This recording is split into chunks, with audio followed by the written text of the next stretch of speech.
लेता है। क्या लेता है?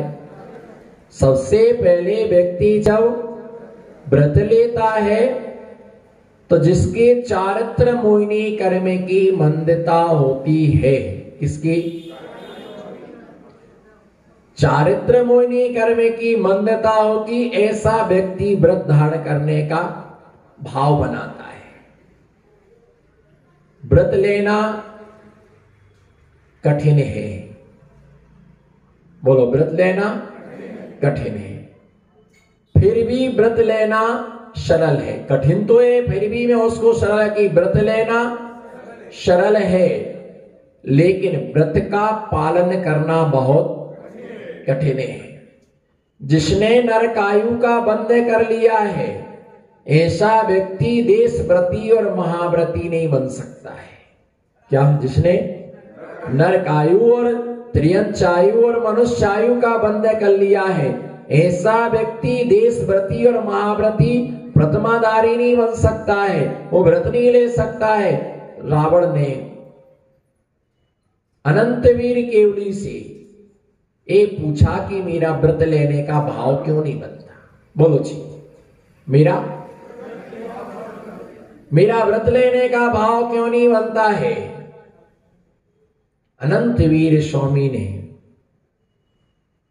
गंध कुटीर से बैठ करके दिव्य धुनी में बताया उन्होंने कि हे दशानन, तूने नरकायु का बंध कर लिया, इसलिए तू व्रत नहीं ले सकता है। दुनिया की सारी सामग्री ले लो, लेकिन तू व्रत नहीं ले सकता। एक राजा सैनिक ने कई बार महावीर स्वामी से पूछा कि मेरा व्रत लेने का भाव क्यों नहीं होता है? महावीर स्वामी ने निरूपित किया कि तूने नरकायु का बंध कर लिया है, इसलिए तू व्रत नहीं ले सकता है, व्रतों की चर्चा नहीं सुन सकता है, व्रत का भाव नहीं बना सकता है, तुम्हारी जिंदगी भोग में ही जाएगी। एक बंद किया, कितने जगह के दरवाजे बंद हो गए? बोलो, एक बंद किया और कितने दरवाजे बंद हो गए? ना व्रत ले सकता, ना दीक्षा ले सकता है। संयम की साधना बंद हो गई, संयम की साधना बंद हो गई, कुछ नहीं कर सकते। मोक्ष का मार्ग भी उसके लिए अवरुद्ध हो गया। अतिक्रम व्रत जो है, चारित्र किसे कहा? तो द्रव्य संग्रह में आचार्य महाराज लिखते, अस्वादो विड़वित्ति सेप वित्ति जान चारित्रम बद संधि गुप्ति रूपम व्यवहार नयादु चिन्ह भड़िदम। आचार्य महाराज लिखते हैं, अशुभ से निर्वृत्ति, बोलो, अशुभ से निर्वृत्ति, शुभ में प्रवृत्ति। अस्वादो विड़वित्ति स्वे पवित्ति जान चारित्रम बद संधि गुप्ति रूपम व्यवहार नयादु चिन्ह भड़िदम। अशुभ क्रियाओं से निर्वृत्त होना, शुभ क्रियाओं में प्रवृत्त होना, इसका नाम चारित्र है। अब अशुभ क्या है जी? प्रश्न ये उठता कि अशुभ, बोलो ना, अशुभ क्या है? हिंसा, झूठ, चोरी, कुशील, परिग्रह, 5 पाप रूप प्रवृत्ति अशुभ है। बोलो, 5 पाप रूप प्रवृत्ति अशुभ है। दान, पूजा, स्वाध्याय, नमोकार मंत्र का जाप, इस रूप से जो प्रवृत्ति है, उस प्रवृत्ति का नाम क्या है? शुभ। शुभ प्रवृत्ति, इसका अशुभ से निर्वृत्ति, सौम्य प्रवृत्ति, इसका नाम चारित्र धर्म है। चारित्र धर्म ही महान है। बोलो, चारित्र धर्म ही महान है। चारित्र के बिना निर्वाण नहीं होता है, चारित्र के बिना कर्म का नाश नहीं होता है। ये ध्यान रख करके चलना कि जितनी मोटी लकड़ी है उतनी उसको आगे की क्या होती है? जरूरत होती है। और जहां पर गांठ आती है तो जल्दी से कुल्हाड़ी से कटती नहीं है, और जल्दी से आग से वो जलती नहीं, वो देर तक चलती रहती। इसी प्रकार से मोहिनी कर्म को नाश करना कोई मामूली बात नहीं है। अच्छे संयमी मोहिनी कर्म से क्या हो गए? हार गए। चारित्र धारण करना तो ठीक है, जितना हम चारित्र का पालन करते तो हम विचार तो कर लो उसका। जितना हम चार धर्म का पालन करते हो उसका विचार तो कर लो। और कई लोग ऐसे भी हैं, हम नियम इसलिए नहीं लेते हैं टूट ना जाए। बोलो बोलो बोलो, गुमास्ता नगर के चक्रवर्ती हो, हम नियम इसलिए नहीं लेते हैं टूट ना जाए। अच्छा बोलो ना, हम नियम इसलिए नहीं लेते, नियम नहीं लेंगे पर पालेंगे। बोलो, नियम नहीं लेंगे पर पालेंगे, है ना। बैंक में पैसा जमा नहीं करेंगे, अपने घर में जमा कर लेंगे, ब्याज मिलेगा? बोलो पारसोला की भटकती आत्माओं, घर में जो पैसा रखा है उसका ब्याज मिलेगा। ब्याज किसका मिलेगा? जो बैंक में जमा होगा उससे ब्याज मिलेगा। घर में जो पैसा रखा उसका ब्याज मिलने वाला, ब्याज का प्याज भी नहीं मिले। ब्याज तो छोड़ो, ब्याज तो छोड़ो, प्याज तक नहीं मिले। इसलिए बैंक में जमा पैसा करना ही पड़ेगा। और विश्वास, हम नियम पालेंगे सब, पर नियम नहीं लेंगे। बोलो दीपक भाई, पालेंगे सब पर नियम नहीं लेंगे तो कभी भी आप खा सकते, कभी भी नियम टूट सकता है। नियम तो लेना पड़ेगा, नियम के बंधन में बंधना पड़ेगा। भाई नियम टूट ना जाए इसलिए नियम नहीं लेते हैं। रोटी मत बनाना, जल ना जाए इसलिए रोटी नहीं बनाते। बोलो, जल ना जाए। मैं तर्क दे रहा हूं, तर्क को तर्क से मारो, कुतर्क को कुतर्क से मारो। ईट का जवाब, हाथ पांव में दम नहीं है। हम किसी से जो कील बार बार चुभती है उसे तकिया से ठीक नहीं किया जा सकता, उसे हथौड़ा से, तकिया से ठोकोगे तो कभी ठोकेगी नहीं, तकिया और फट जाएगी। उसे हथौड़ा से एक बार दे दो, हमेशा हमेशा के लिए वो चुभन क्या हो जाएगी? हमेशा हमेशा के लिए चुभन ठीक हो जाएगी। डर लगता है नियम टूट ना जाए इसलिए नियम नहीं लेते। बोलो आकाश भाई, नियम टूट ना जाए इसलिए नियम नहीं लेते हैं। गाड़ी मत चलाना, एक्सीडेंट हो जाए तो। शादी मत करना, ओ छोड़ो, शादी मत करना, तलाक हो गया तो। रोटी मत बनाना, जल जाए तो। बच्चों को जन्म मत देना, मर जाए तो।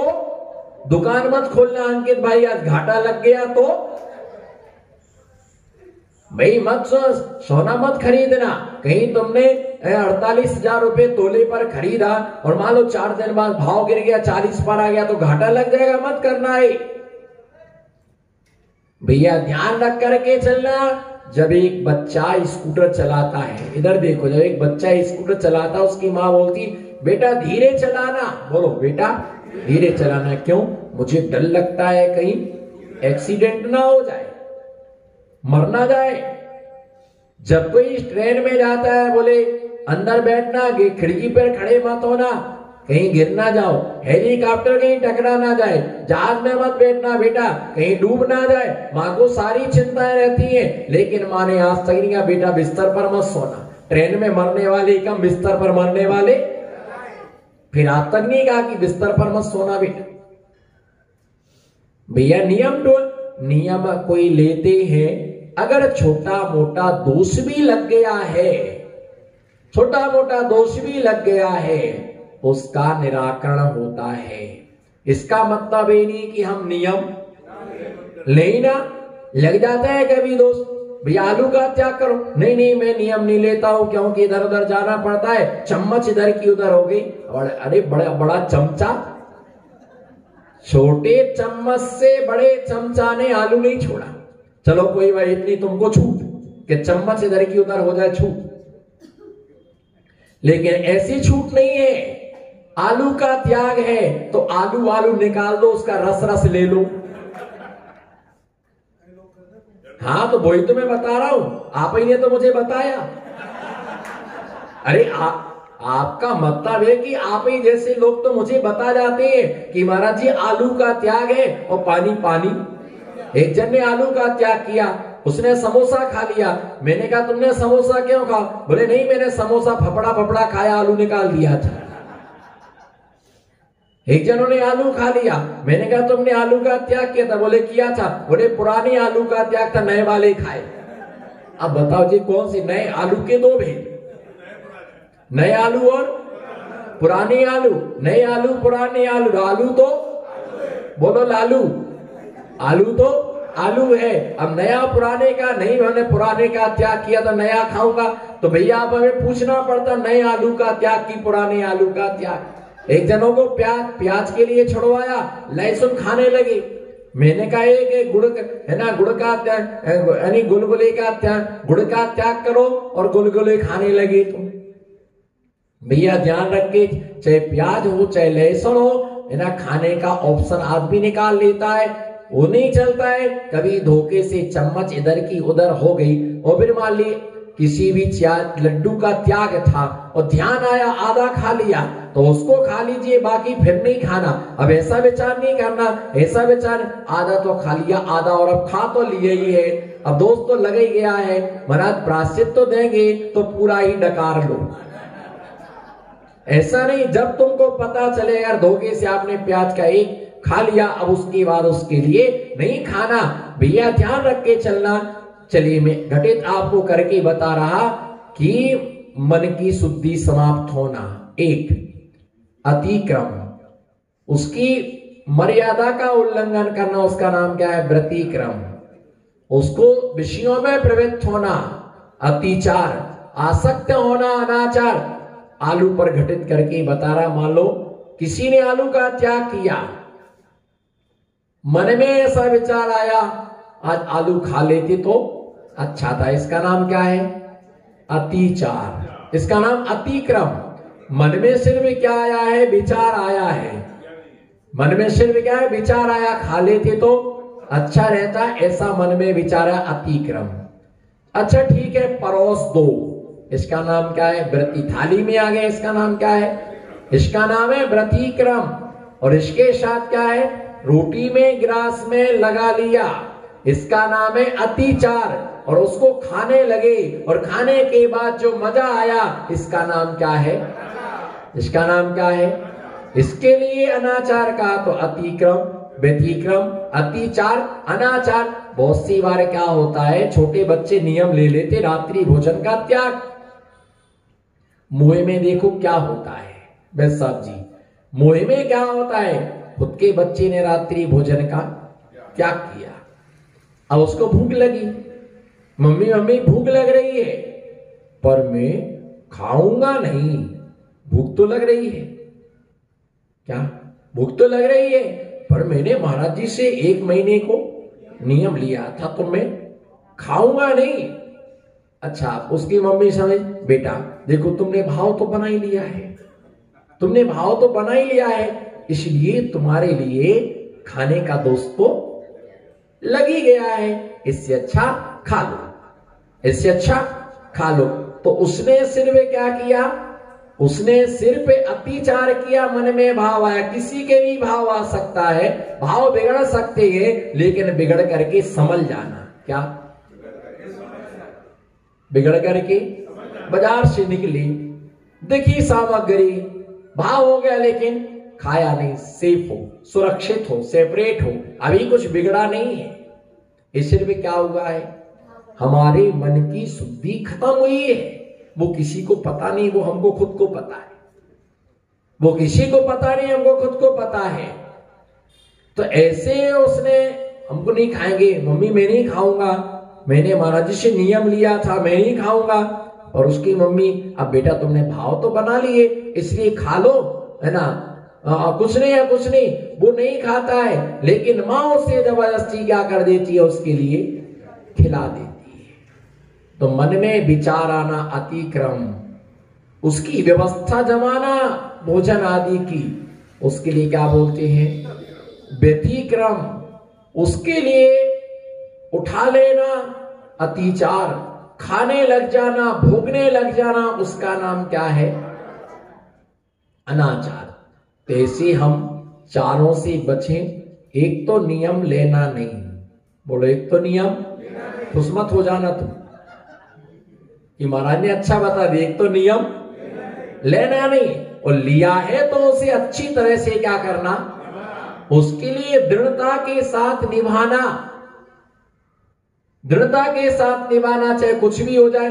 1 महीने का नियम लिया है तो हम उसके लिए निभाएंगे, और जो नियम को तोड़ता है, जो नियम के लिए तोड़ता है, ये समझना वो अपने पुण्य को छोड़ता है, धर्म के लिए छोड़ रहा है, त्याग के लिए छोड़ रहा है, संयम के लिए छोड़ रहा है, और नियम टूट गया तो बचा के आप तुम्हारे पास।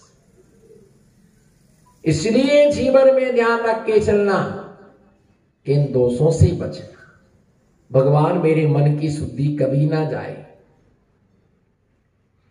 मेरे मन की शुद्धि कभी ना जाए। रावण के लिए हम बोलते कि उसने सीता का हरण किया, उसने अनेक प्रकार से मन में उसने अतिक्रम किया। क्या ध्यान दो, उसने अतिक्रम किया, लेकिन अतिचार, अतिव्रतिक्रम, अतिचार, अनाचार उसने नहीं किया।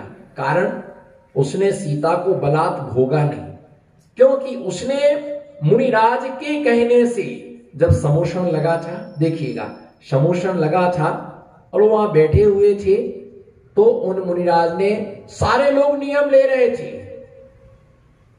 ध्यान दें श्रोतागण, सारे लोग नियम ले रहे थे, लेकिन उसने नियम नहीं लिया। और देखना कि मैं बता रहा आपको, कमरे में 10 लोग बैठे हों और आगे वाले महाराज जी कोई नियम दीजिएगा, देखो हमारे तरफ आई कांटेक्ट भैया, 10 लोग बैठे हों और वो कहे महाराज जी कुछ नियम दीजिए। अब जिसे नियम नहीं लेना है तो एक साथ खड़े होंगे, 4 महाराज के तरफ जाएंगे, बाकी 2 गेट की तरफ जाएंगे। 4 हमारे तरफ जाएंगे, भैया इधर आओ ना, महाराज जी अर्जेंट में जाना, भी आ रहे हम, अर्जेंट में जाना, गया तो आज तक लौट के नहीं आया, उसे नियम लेना नहीं था। अबे नहीं कोई हल्के फुल्के नहीं है ना, उनको बुलाया कि भैया आ जाओ, महाराज जी नियम दे रहे, बोले हमारे बत्तल का तुम ही ले लो, हमारे बत्तल का तुम ही ले लो। कई लोग आहार देने की इच्छा बहुत होती है, बहुत मन में इच्छा होती है आहार दे, पर डर लगता है, अभी आलू प्याज चला जाएगा। कई लोग तो उधारी में नियम लेने आते हैं, अध्यक्ष महोदय बोले नवंबर में हार ले लो, दिसंबर में त्याग कर देंगे। तो मैंने कहा लिखना पड़ेगा डायरी में कि भैया लिखना पड़ेगा कि फलाना आदमी आया था एक फुलेरा से, तो नवंबर अक्टूबर में हार दिए हैं और वो त्याग करेगा दिसंबर में, जनवरी में नंबर लेना पड़ेगा, भैया तूने नियम पाला कि नहीं पाला। कोई कलकत्ता से आया, बोले आज हार ले लो, अक्टूबर में हार ले लीजिएगा और हम जनवरी में त्याग कर दें। क्यों भैया, हमारे साड़ू के लड़के की शादी है, हमें बाहर घूमने जाना है, मकान का उद्घाटन है। भैया तेरे मकान का उद्घाटन है, मेरा उद्घाटन क्यों कर रहा था? वो आपकी दुकान पर क्या लिखा, वो मैंने देखा है आप लोगों की दुकान पर वो लिखा रहता, क्या मुझे याद नहीं आ रहा है क्या लिखा रहता, कोई तो याद दिलाओ। हाँ अरे बहुत विद्वान लोग हैं यार, गुमास्ता नगर में बहुत ज्ञानी है, गजब का सैद्धांतिक ज्ञान है हमारे पीयूष भाई को, बहुत कितना देखो क्या उसने बताया, क्या लिखा रहता है, आज नगर कल उधर। उसके नीचे कौन लिखा रहता है, बिका हुआ माल वापस नहीं होता है ना, सस्ता सुंदर और टिकाऊ, एक दाम, बोलो एक दाम। हर वस्तु क्या है, हर वस्तु एक दाम, हर वस्तु क्या है, एक दाम आपके लिए मिल रही है। तो ऐसा आज नगद और कल, आज नगद और कल उधार, आज नगद मिलेगा और कल उधार मिलेगा, और कल कभी, बोलो कल कभी भी आता नहीं है। इसलिए ध्यान रख करके चलना कि हम उधारी का धंधा, उधार में कभी उद्धार नहीं होता है। डूबने का सबसे अच्छा तरीका है उधार देना, डूबने का सबसे अच्छा है, क्योंकि लेते समय तो मीठा होता है, देते समय वो कड़वा होता। दे देंगे कुन खा के भगे जा रहे, बोलो ना, बैठने आए क्या यहाँ पर, तीसरे में आए कि 13वें में आए, बोलो